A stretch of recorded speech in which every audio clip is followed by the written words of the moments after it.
ভজঘট একটি রম্য কবিতা।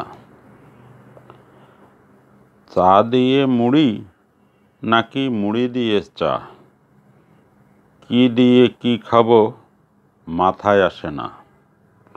রোজ সকালে মাদুর পেতে নানা ভাইকে দেখতাম খেতে, বাড়ি ফিরে কিছু আর মনে থাকতো না।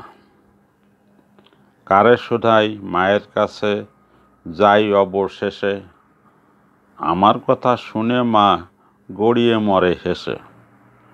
হাসতে হাসতে বলে মা, আমি কিছুই জানি না, তোর নানার কাছে যেয়ে ফের শুনে আয়। মায়ের কথা শুনে আমি করি হায় হায়। নানার বাড়ি কাছেই ছিল, এক দৌড়ে যাই, গিয়ে শুনলাম নানা তখন বাড়িতে নাই। বসে ভাবি ব্যাপারখানা, নানির কাছে বলবো কিনা। আমার কথা শুনে যদি নানি আবার হাসে, কিছুই তাই বললাম না, সেই হাসির ত্রাসে। জলচকিতে বসে থাকি বারান্দার কোণে, আসবে